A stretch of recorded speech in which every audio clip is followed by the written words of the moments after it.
नमस्कार, मैं हूं संजय शर्मा। आप देख रहे हैं 4 PM न्यूज नेटवर्क। कुछ समय पहले अरविंद केजरीवाल ने आरोप लगाया था कि प्रधानमंत्री कार्यालय में तैनात एक बड़े अफसर हिरेन जोशी अखबार के संपादकों की स्क्रिप्ट लिखकर भेजते हैं।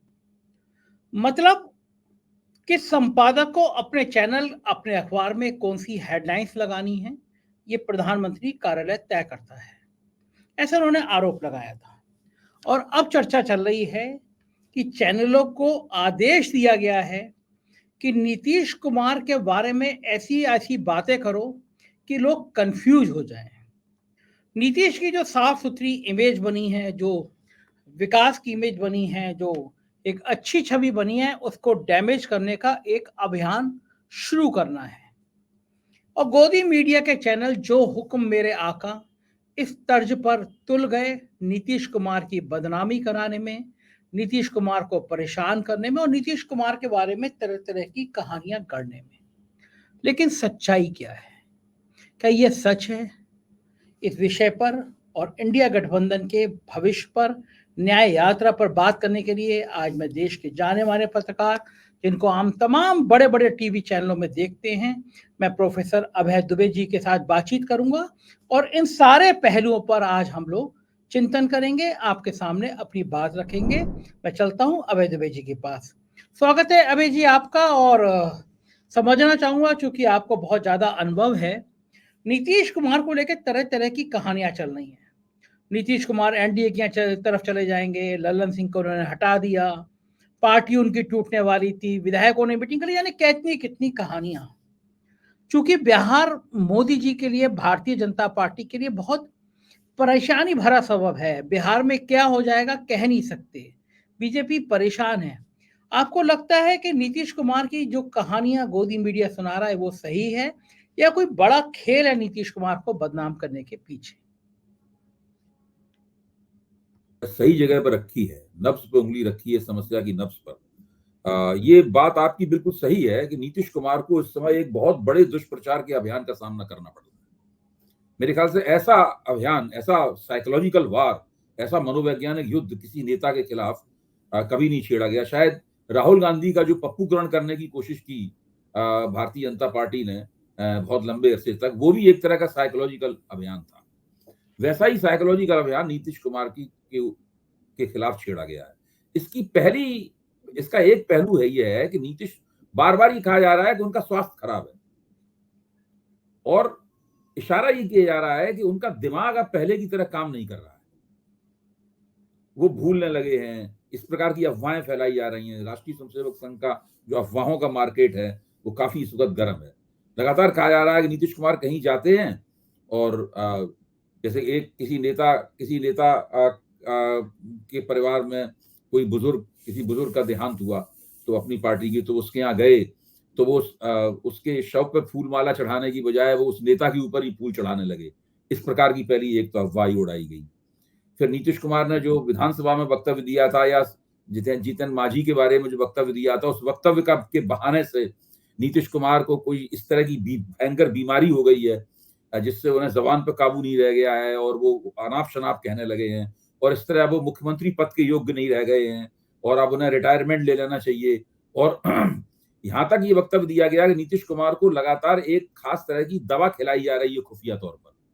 और ये वक्तव्य कुछ मांझी ने दिया वक्तव्य, मैंने खुद इस वक्तव्य को सुना उन्हें देते हुए। तो आप देखिए खुल के किस तरीके से सारा काम हो रहा है। उनको बीमार घोषित किया जा रहा है, उनका दिमागी संतुलन गड़बड़ा गया है, उनकी याददाश्त गड़बड़ा गई है, और अब वो कहा जा रहा है कि वो कोई इंडिया गठबंधन के मुख्यमंत्री नहीं है, ना वो जनता दल यूनाइटेड के मुख्यमंत्री हैं, वो बिहार के मुख्यमंत्री हैं, और उन्हें मुख्यमंत्री की कुर्सी छोड़ देनी चाहिए। और साथ में इस बात को साजिश का भी रूप दिया जा रहा है कि राष्ट्रीय जनता दल, लालू यादव के परिवार द्वारा उनके खिलाफ साजिश की जा रही है ताकि जल्दी जल्दी ये बीमार होकर छोड़ें और तेजस्वी यादव मुख्यमंत्री का पद संभालें। एक तो ये प्रचार चल रहा है। इसी प्रचार के समांतर साथ साथ में एक दूसरा प्रचार ये चलाया जा रहा है कि वो एनडीए में वापस आने वाले हैं, और इसलिए वो ललन सिंह को पार्टी के अध्यक्ष पद से हटाकर खुद अध्यक्ष बनना चाहते हैं ताकि फिर से एक पलटी मार सकें। और वो तीसरी बात ही इसी से जुड़ी हुई कही जा रही है कि जैसे ही ममता बनर्जी ने मल्लिकार्जुन खड़गे का प्रधानमंत्री के चेहरे के तौर पर नाम का प्रस्ताव किया और अरविंद केजरीवाल ने उसका अनुमोदन किया, वैसे ही नीतीश कुमार नाराज हो गए और चुपचाप बैठ गए नाराज होकर। तो ये सारे के सारे प्रचार नीतीश कुमार के खिलाफ चल रहे हैं। कौन कर रहा होगा अभय जी? कहां से ये आदेश आ रहे होंगे कि नीतीश की बदनामी कर रहे हैं, करो?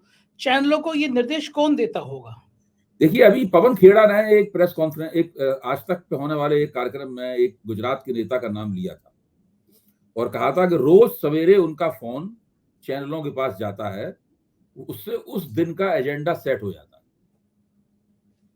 अरविंद केजरीवाल ने भी एक इस तरह का नाम लिया, आपने खुद ही अपनी भूमिका जब बनाई थी तो उसमें आपने बात करी। तो इससे कम से कम जो मोडस ऑपरेंडाई है, चैनलों को किस तरह नियंत्रित किया जा रहा है और चैनल किस तरह अपने आप को नियंत्रित होने के लिए प्रस्तुत कर रहे हैं, इसका कम से कम एक नमूना सामने आता है कि कहीं ना कहीं से केंद्रीकृत रूप में, एक बड़े सेंट्रलाइज्ड फॉर्म में चैनलों को रोज ही कहा जाता है कि आज आपका फोकस यहाँ पे होना चाहिए, आपको आज ये अफवाह फैलानी है, आज आपको इसके खिलाफ कुछ लिखना है, आपको ये बोलना है, आपको फलानी खबर को ये स्पिन देना है। ये कहीं बैठकर पीछे साजिश में जो एक्सपर्ट विशेषज्ञ लोग हैं वो ये काम करते हैं और चैनल सब उसका पालन उसी हिसाब से करते हैं। और इसमें प्रिंट मीडिया ज्यादा इसमें भागीदार नहीं है इस पूरे इस कॉन्स्पिरेसी में। ज्यादातर जो इलेक्ट्रॉनिक मीडिया है वही इस कॉन्स्पिरेसी में भागीदार है, या फिर जो डिजिटल मीडिया पे जो सरकारी पार्टी की और उनके समर्थकों की उपस्थिति है, वो लोग ये सब काम करते हैं। तो ये गोदी मीडिया का एक नया चेहरा है जो कि हम लोगों के सामने आया है। अब ये जो दुष्प्रचार चल रहा है लगातार नीतीश के बारे में, कहानियां एक के बाद एक सामने आ रही हैं, इन कहानियों का कितना असर पड़ेगा? क्या नीतीश कुमार की छवि वाकई खराब होगी? क्या नीतीश कुमार की पार्टी टूट जाएगी? क्या वाकई में कहीं नीतीश कुमार एनडीए की तरफ जा तो नहीं रहे हैं? देखिए, जहां तक मेरा आकलन कहता है, मेरे ख्याल से नीतीश कुमार के एनडीए की तरफ जाने का कोई संभावना नहीं है और ना ही वो ऐसा चाहते हैं। इसका एक सबूत है मेरे पास। वो सबूत ये है कि जब जो प्रस्ताव ललन एक दिन पहले तैयार किया गया था, उस प्रस्ताव में नीतीश कुमार ने खुद एक पैराग्राफ जुड़वाया था अपनी तरफ से और उस पैराग्राफ में साफ कहा गया था कि जब भी हम गरीब की बात करते हैं, जब भी हम दबे पिसे की बात करते हैं, जब भी हम शोषित की बात करते हैं, भारतीय जनता पार्टी फौरन सनातन लेके सामने आ जाती है। इसलिए उसके साथ संघर्ष करना हमारे लिए जरूरी है। तो इतनी आक्रामक आलोचना उन्होंने स्वयं जुड़वाई थी। जो व्यक्ति एनडीए में जाने की तैयारी कर रहा होगा वो इस प्रकार का पैराग्राफ उस प्रस्ताव में नहीं जुड़वाएगा। ये उस बात का सबसे बड़ा प्रमाण है। और नीतीश कुमार अब भाजपा विरोधी राजनीति की उस डगर पर इतनी दूर तक आ चुके हैं कि वहां से उनका वापस लौटना नामुमकिन है। न वो लौटना चाहते हैं। ये बात जरूर उनके बारे में अफवाह के तौर पर कही जा रही है ताकि भ्रम फैल सके। इस तरह की मुझे तो कोई संभावना नहीं लगती। दूसरे, खुद भारतीय जनता पार्टी इस स्थिति में नहीं है कि नीतीश कुमार को वापस ले सके। इसीलिए मैं कह रहा हूं ये दुष्प्रचार ही है केवल। देखिए, बिहार भाजपा में और केंद्र में भी जिससे जुड़े हुए लोग हैं, उनमें बहुत दिनों से जो नीतीश कुमार के साथ थे, पिछले विधानसभा चुनाव से पहले ही इस बात पे चर्चा थी कि भाजपा को अकेले बिहार में चुनाव लड़ना चाहिए, अकेले नीतीश कुमार के समर्थन की जरूरत नहीं है। लेकिन चूंकि भाजपा आला कमान का ध्यान लोकसभा चुनाव के ऊपर भी था, वो लोकसभा चुनाव में कोई अड़ंगा नहीं डालना चाहते थे, इसलिए विधानसभा में वो प्रयोग करने के लिए तैयार नहीं हुए कि नीतीश कुमार को हटाकर भाजपा अकेले चुनाव लड़ लेंगे। अब तो नीतीश कुमार छोड़ ही गए उनको, अब तो नीतीश कुमार के खिलाफ ही उनको चुनाव लड़ना पड़ेगा। तो अब भाजपा ने अकेले चुनाव लड़ने की पूरी तैयारी कर ली है। अब भाजपा में भी नीतीश कुमार के लिए कोई गुंजाइश नहीं है। देखिए, अब रास्ते बंद हो चुके हैं। अब नीतीश कुमार को भाजपा विरोधी राजनीति करनी है और भाजपा को नीतीश कुमार विरोधी राजनीति करनी है। ये सब कुछ जो हो रहा है, ये सब एक साइकोलॉजिकल वारफेयर है जो प्रचार के जरिए किया जा रहा है।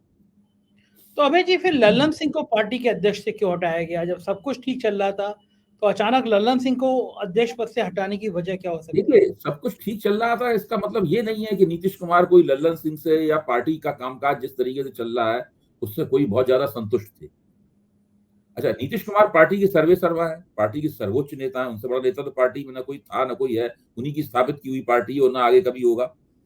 तो मैं ये मानने के लिए बिल्कुल तैयार नहीं हूं कि नीतीश कुमार को लग रहा था कि पार्टी पे उनकी पकड़ कमजोर है। ये देखिए, आप इसे मल्लिकार्जुन खड़गे कांग्रेस के अध्यक्ष हैं, क्या इसका मतलब ये निकाला जाए कि राहुल गांधी की कांग्रेस में पकड़ कमजोर है? जगत प्रकाश नड्डा जब भाजपा के अध्यक्ष हैं, क्या इसका मतलब ये निकाला जाए कि अमित शाह की ये नरेंद्र मोदी की पार्टी में पकड़ कमजोर है? इसका ये मतलब तो नहीं निकाला जा सकता। इसी तरीके से ललन सिंह अध्यक्ष की जिम्मेदारी निभा रहे थे। हो सकता है कि नीतीश कुमार को लगता हो कि अगर उनके हाथ में लोकसभा चुनाव के दौरान पार्टी की बागडोर सीधे सीधे रहेगी, तब वो पार्टी का प्रबंधन जो है ज्यादा अच्छी तरीके से कर पाएंगे। अबे जी, इस बातों से कि तेजस्वी मुख्यमंत्री बन जाएंगे, तेजस्वी की रणनीति बनाई जा रही है, बिहार में इंडिया गठबंधन पर क्या असर पड़ेगा? नीतीश कुमार तो कह चुके हैं कि भाई ये तेजस्वी जो है वो हमारे उत्तराधिकारी की तरह देखता हूं, तो उसमें ये कोई छिपी हुई बात तो है नहीं। ऐसा तो नहीं है कि पीठ पीछे कोई साजिश हो रही हो इस तरह की। और तेजस्वी को उत्तराधिकारी बनाने से इंडिया गठबंधन में, वहां का जो महागठबंधन है, उसमें कुछ लोग नाराज जो थे, तो वो भाजपा में चले गए अपना लेके।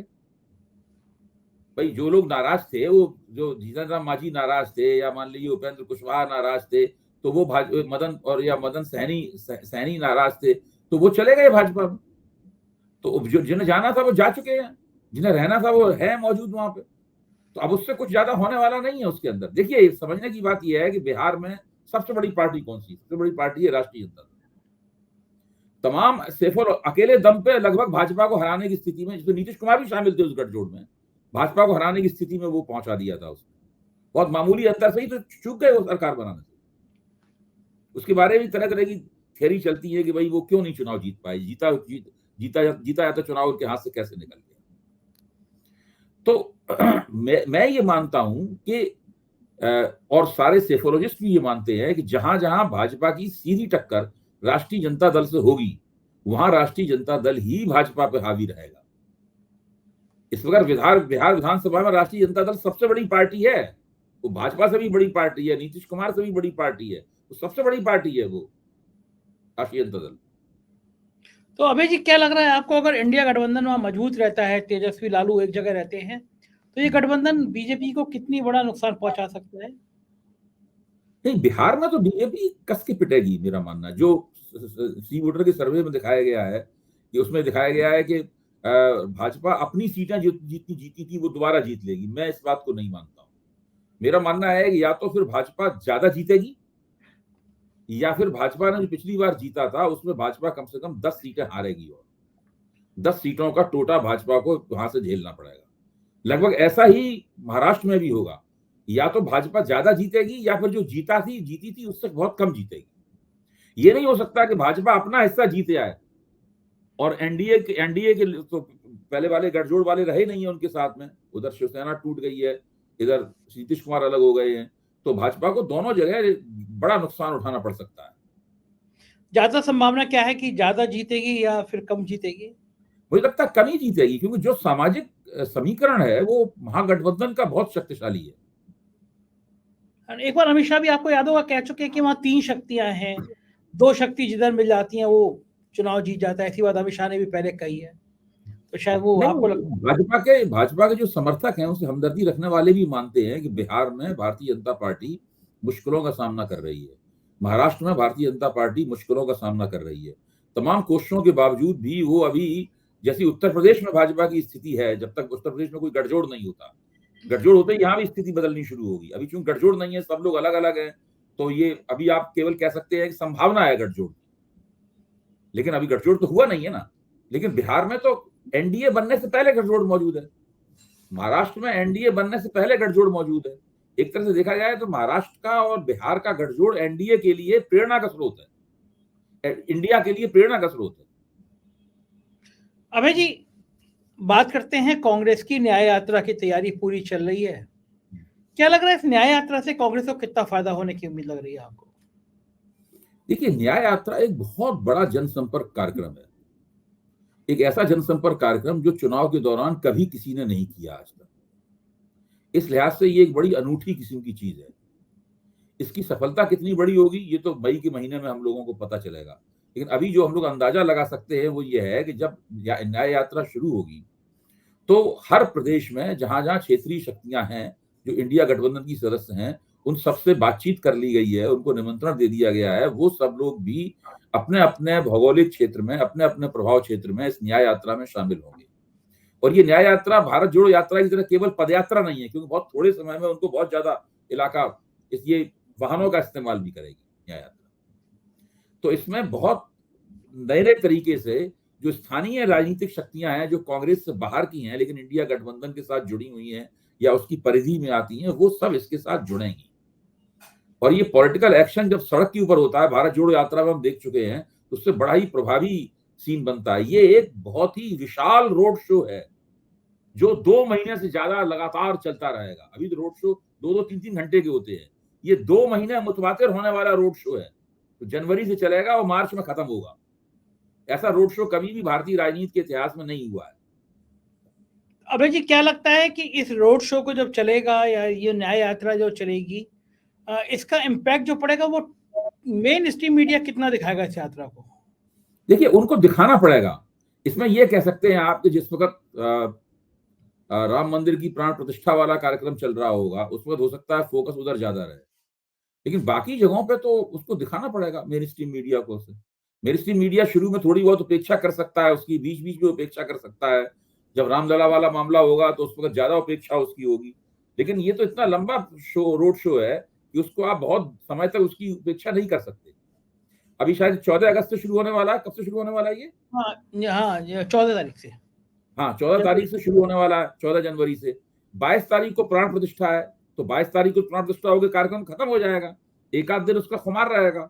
तो आप सोच सकते हैं कि 20 से लेकर और 22-23 तक इसके ऊपर फोकस कम रहेगा, लेकिन बाकी समय तो सारा फोकस इसी को अपनी ओर खींचना है। अच्छा, जितना अभी 22-23 दिन है राम मंदिर के प्राण प्रतिष्ठा के, लेकिन दिन भर चैनल जो राम मंदिर का दिखा रहे हैं, क्या जनता दिन भर देखना पसंद करेगी? एक ही चीज बार बार, अयोध्या में ये हुआ, अयोध्या में हुआ। आपको क्या लगता है कि भारतीय जनमानस कम से कम सरकारी पार्टी और उसके समर्थकों का जो विशाल दल है, वो तो ये मानता है कि ये चीज लगातार एक बहुत ही ये कोई बहुत बड़ी नई घटना होने वाली है, जिससे देश के विमर्श को बहुत और भी ज्यादा जो हिंदुत्ववादी विमर्श है वो और भी ज्यादा मजबूत हो, उसका चुनावी फायदा भी मिले। इसीलिए आप देखिए, शंकराचार्यों की तरफ से ये आलोचना आ रही है, जो धर्मगुरु, धर्म के जानकार लोगों की तरफ से आलोचना आ रही है कि किसी मंदिर की प्राण प्रतिष्ठा तब होती है जब वो पूरा बन जाता है। इसमें तो केवल अभी जो ग्राउंड फ्लोर है वही केवल तैयार हुआ है, जमीनी तली तैयार हुआ है, बाकी तो बड़ा मंदिर बना ही नहीं है। अधूरे मंदिर की प्राण प्रतिष्ठा की जा रही है। तो ये अपने आप में एक ऐसी चीज है जो भारत में पहली बार हो रही है। जब मेरे सामने ये सवाल आता है तो मैं ये कहता हूं कि ये कोई धर्म और अध्यात्म का मामला नहीं है, ये एक राजनीतिक योजना है, ये एक पॉलिटिकल प्रोजेक्ट है। ये सब पॉलिटिकल प्रोजेक्ट के तहत हो रहा है। ये भी तो हुआ है कि एक इस तरह का एक वो निकाला गया है जिसमें नरेंद्र मोदी जो है वो रामलला का हाथ पकड़ के ले जा रहे हैं मंदिर की तरफ, फिर बीच में उसको खारिज भी किया गया, उसको हटाया भी गया। तो इसके पीछे आप भावना ये है कि भाई हमारा प्रधानमंत्री तो पहले से विष्णु का अवतार है, तो जो विष्णु का एक अवतार दूसरे अवतार को ले जा रहा है। ठीक बात है, बिल्कुल सही बात है। ये इस बीच में उत्तर प्रदेश से प्रियंका गांधी को भी हटाया गया है। प्रियंका गांधी यहाँ की कोऑर्डिनेटर थी, संयोजक थी, सब देख रही थी, लेकिन उत्तर प्रदेश से उनको हटाया गया। इसका क्या मतलब हो सकता है कांग्रेस में? देखिए, पिछले विधानसभा चुनाव के बाद से ही प्रियंका गांधी ने मन बना लिया था कि अब वो उत्तर प्रदेश की प्रभारी नहीं रहेंगी। तो मेरे ख्याल से उन्होंने अब जिस तरह की राजनीति करना तय किया है उसमें कोई भी चार्ज नहीं लिया है किसी प्रदेश का। अब औपचारिक रूप से प्रियंका गांधी किसी भी कोई प्रभारी नहीं है। अब इस तरह की भी एक खबर उड़ाई जा रही है कि वो कांग्रेस की संगठन मंत्री बनना चाहती थी, लेकिन उनको संगठन मंत्री नहीं बनाया गया। ये बात भी कही जा रही है कि कांग्रेस में 2 बड़े गुट हैं, एक गुट की बागडोर राहुल गांधी के हाथ में है और एक गुट की बागडोर प्रियंका गांधी के हाथ में है, और दोनों गुट आपस में लड़ रहे हैं, यानी भाई बहन में कांग्रेस के अंदर भाई बहन का संग्राम चल रहा है। ये भी एक तरह का साइकोलॉजिकल वारफेयर है।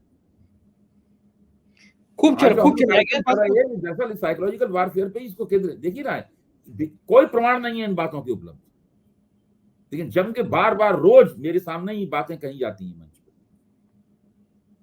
और कारण क्या कि केवल बदनामी हो जाए, नीतीश की हो जाए, प्रियंका की हो जाए, राहुल की हो जाए। डायवर्जन एक चीज होती है, कहते हैं डायवर्जन, दूसरी चीज होती है स्पिन, कि लगातार आप जो हो रहा है उसको आप अपने राजनीतिक स्वार्थ को हल करने के लिए एक ऐसा मोड़ दे दें जो कि लोग उस तरह सोचने लगे उसके ऊपर।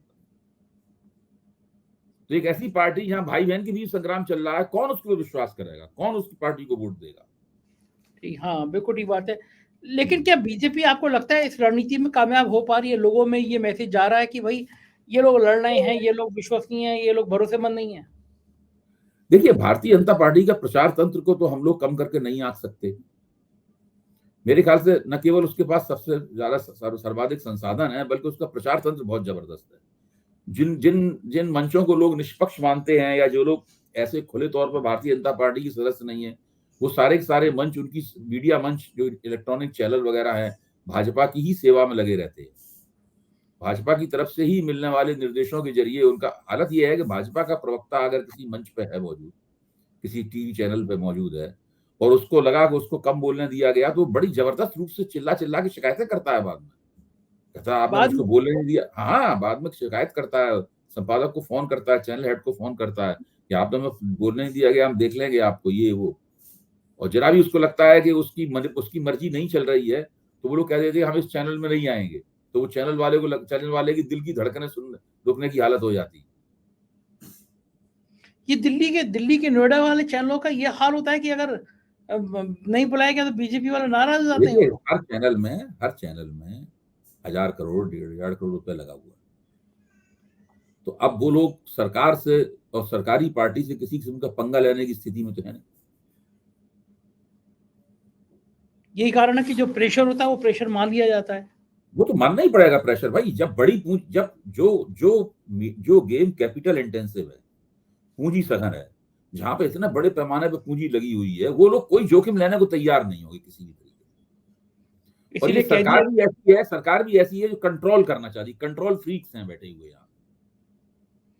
इसीलिए कह दिया कि भाई कंट्रोल और कैप्चर। आप भाजपा के अंदर खाने बात कीजिए, लोग कहते हैं साहब ये लोग सीसी है। सीसी क्या हुआ? Capture and control. जितना कैप्चर और कंट्रोल की क्षमता इन लोगों ने दिखाई है, उतना और कभी किसी भारत में किसी सत्ताधारी नहीं दिखाई। अच्छा, पार्टी के अंदर घुटन नहीं होती? बीजेपी के सांसद मंत्री घुटन महसूस नहीं करते होंगे? सत्ता का सुख तो मिल रहा है ना सबको, फिर काम भी नहीं करना पड़ता कुछ भी। बैठे हुए अफसर सारा काम कर रहे हैं। ऊपर एक जो कारपोरेट स्ट्रक्चर होता है ना, पिरामिड, ऊपर से निर्देश आते हैं। लागू करने वाले काम अफसर के, मंत्री काम उद्घाटन करना, हर जगह जाके लोगों के सामने मिलना, मालाएं पहनना, मंत्री काम ये रह गया है। और ऊपर से आने वाले निर्देशों को बोलना उनके बारे में, कोई लागू करना मंत्री काम थोड़ी ना है। और वो चाहते भी नहीं है। पीएमओ के जरिए ही सारा काम चलता है। सारे प्रदेश पीएमओ के जरिए चलते हैं, सारा केंद्र सरकार का काम पीएमओ के जरिए चलता है। तो ये सेंट्रलाइजेशन की अधिकतम सीमा है। बिल्कुल ठीक बात है अभय जी। शुक्रिया इस राजनीति को समझाने के लिए, अपना कीमती समय देने के लिए। बहुत बहुत आभार, धन्यवाद। ये थे अभय दुबे जी, आपको समझा रहे थे कि किस तरह नीतीश कुमार को और राहुल गांधी को बदनाम करने की योजना बनती है। किस तरह एक बड़ा फोन आता है, एक प्रमुख आदमी का फोन आता है, चैनलों की हेडलाइंस बन जाती है। बीजेपी के किसी नेता को कम बोलने दिया गया चैनलों को, तो उसके संपादकों को शिकायत आती है कि देख लेंगे हम। ये अजीब माहौल है देश का। कैसी लगी बातचीत? अपनी राय से अवगत कराइएगा। चैनल को सब्सक्राइब करिएगा, ज्वाइन करिएगा। हमारे राज्यों के चैनल है 4PM यूपी, बिहार, गुजरात, महाराष्ट्र, राजस्थान, कर्नाटक और मध्य प्रदेश, और 4PM बॉलीवुड, उन्हें भी सब्सक्राइब करिएगा। शुक्रिया, थैंक यू।